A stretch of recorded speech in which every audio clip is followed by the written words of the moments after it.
If you've ever wondered what would happen if you put equal parts juice of James Cameron's Avatar and the smooth taste of Hans Zimmer's musical genius into a blender, throwing in a squeeze of Super Mario, enter Ori and the Will of the Wisps.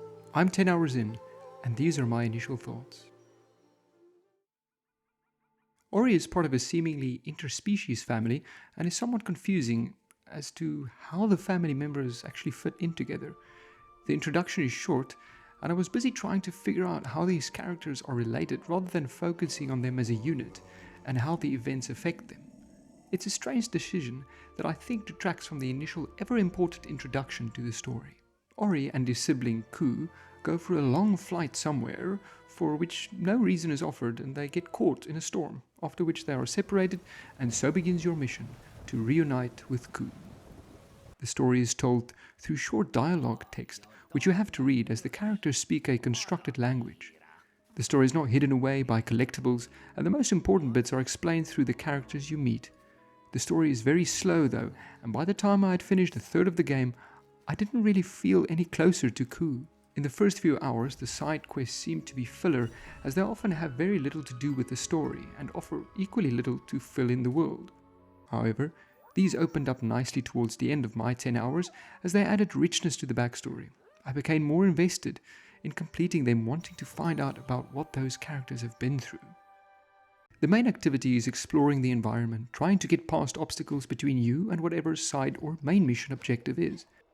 These obstacles are either a gate that needs to be opened or a barrier that needs to be broken. They are usually overcome by a new ability you get through discovering a new area or pulling a lever that changes the surroundings, allowing you to progress further. Some of the gates require you to obtain stones that allow entry into the new area, or by completing a puzzle. These obstacles are well thought out and intuitive. I was stuck on one part of the map for about 90 minutes and was about to give up and search the internet for an answer when I figured it out. The game gives you the tools that allow you to overcome the obstacles if you take the time to search for the answers. And I don't mean on Google, actually in the game, just look for them. The progression isn't completely linear, as my wife also played the game, and we came across some abilities and areas of the map at different stages. We couldn't really help each other, as it was difficult to recall the specific location's relevance to the progressing. It felt almost as if I was stumbling upon the solution, which gave a sense of exploration, and that was playing my own unique journey. You have life and energy, and you use energy for certain abilities, although the main damage abilities have no energy cost. You obtain energy and life through killing enemies and destroying certain plants and crystals that are generously littered all over the map. The amount of energy and life can be upgraded by energy and life cell fragments strewn throughout the game. You also get spirit light from enemies, completing missions, and this acts as a currency used to purchase new abilities and upgrade them. Not all the abilities are behind a paywall though, some have to be discovered. They are necessary for progressing the game, such as dash and the bash ability.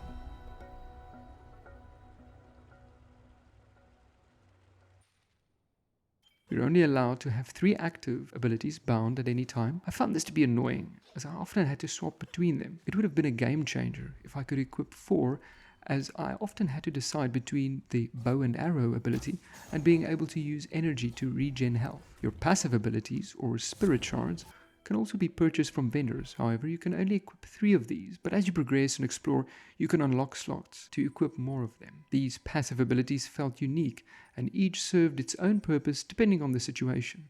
I was pleasantly surprised that I enjoyed having to manage the passive abilities, as switching between them was not needed often.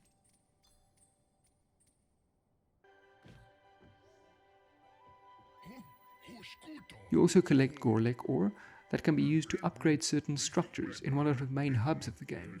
These are often difficult to reach, and upgrades were almost purely cosmetic, with the exception of one of them. I only played 10 hours and have not discovered all the structures that can be purchased with these, which might be more useful as you progress. I am 33% into the game and I have discovered half of the structures available so far, and none of them seem to have any real gameplay benefit.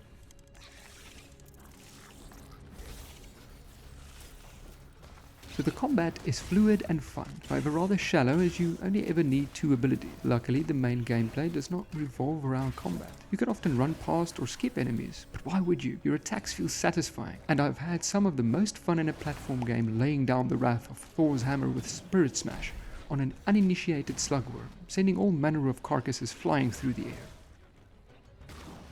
There is a decent variety of enemies, and although button mashing will get the job done, some need thought though.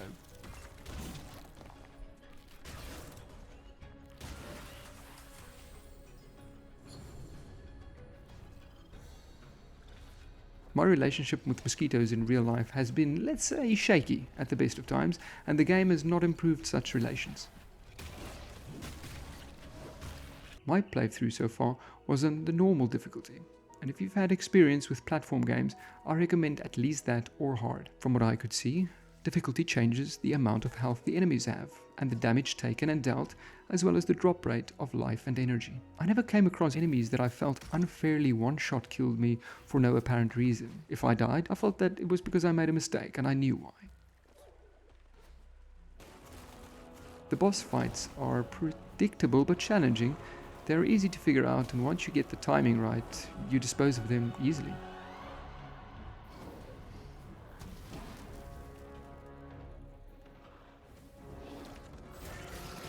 These boss fights were out of place, as I had no clue how they were connected to the story.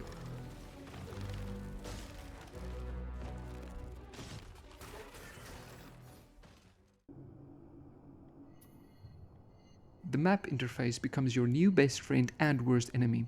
Having to traverse and often revisit areas, finding your way and exploring is what you will be doing the most. There is a fast travel option with the spirit shrines, which I encountered only 4 so far. And for the first 9 hours you can only fast travel from one of these. I only got the ability to travel to the shrines from any location at the end of my playthrough. However, traversing the areas is the actual game and a lot of fun. The only instances that I wanted to use fast travel were the bits where I got stuck and did not know where to go next. Figuring out how to get to the next area of the map is a fundamental part of the game, and when you are stuck, not knowing what to do next, being able to fast travel will help a great deal. Having to travel all the way across the map, desperately trying to find the next level or hidden passage that you may or may not have missed in the hope that you stumble across such hidden passage, only to realize that all the travel time was for nothing, is frustrating. The map in the beginning shows which bridges are breakable, however there are some other breakable areas that are not listed in the map. This can be very misleading, and the only reason I came across some of the areas was pure luck after traveling back and forth between areas in a desperate attempt to find the next hidden passage. The game automatically saves your progress, and if you die, and trust me, you will die often, you respawn not far from there, which means that you're able to get back to the obstacle quickly. You're able to master the skill needed quickly in order to get past it. This can be frustrating in other games, so it was a welcome addition. So far in my playthrough, the main movement skills are the ever so popular jump skill, with a nice top-up double jump that can be used. A few hours in, you get the game-changing dash ability that allows for even further travel. I have to talk about the love-hate relationship that I have with the bash ability.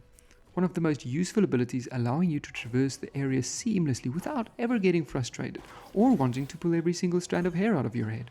All premature balding jokes aside, once mastered, it feels like flying, or at least falling with style. If you are ever considering playing this game on a keyboard and mouse, you have my deepest sympathies. Some of the traversing requires all the movement skills to be used in close succession. Luckily, you can remap all the keys, so you can try different configurations that work for you.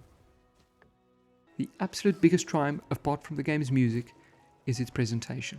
Some of the scenes are so beautifully drawn that I would catch myself stopping and just looking at the scenery. I've never experienced a platform game in which the devs were able to create such depth. The background sets the scene, and it sometimes feels like you're watching Ori from behind the bushes, guiding him through his adventure, placing you in the world and then becoming part of it. And then the next moment you're back in the action, decimating enemies. A well-placed branch in the foreground that whips by as while Ori is climbing and running in the background. I felt like David Attenborough presenting a feature about some wild spirit absolutely destroying the local fauna and flora. Here we have a wild spirit in its natural habitat. Climate change has changed his environment forever, and a fight for survival and resource. Alas, the wild spirit escapes to live another day.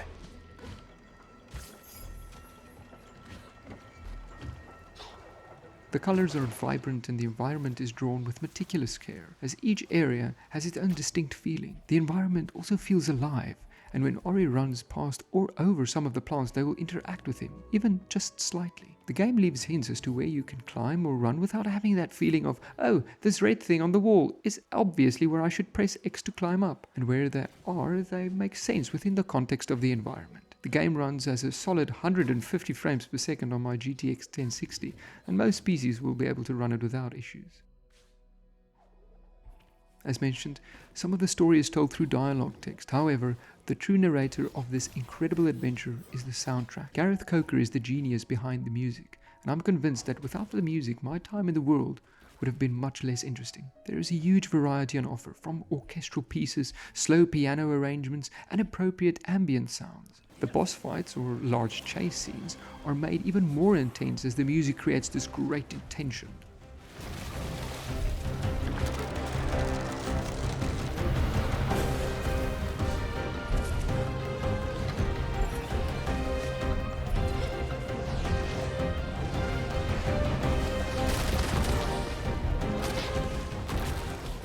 It never feels overdone though, and its beauty and effectiveness is in its subtlety. The sound effects reinforce the immersion as you run over various terrains, the footsteps changing accordingly.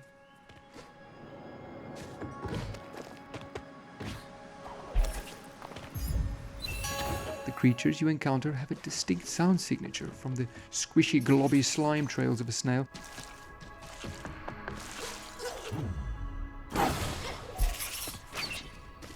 to the large impactful thud of a deadly crab monster.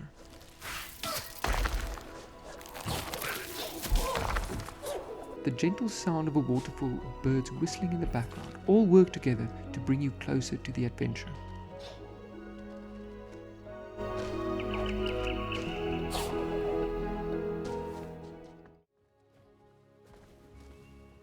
Although the story is abstract and takes a long time to progress, the map can be confusing and infuriating, and fast travel is limited during most of the first 10 hours, and at times the combat is very simple.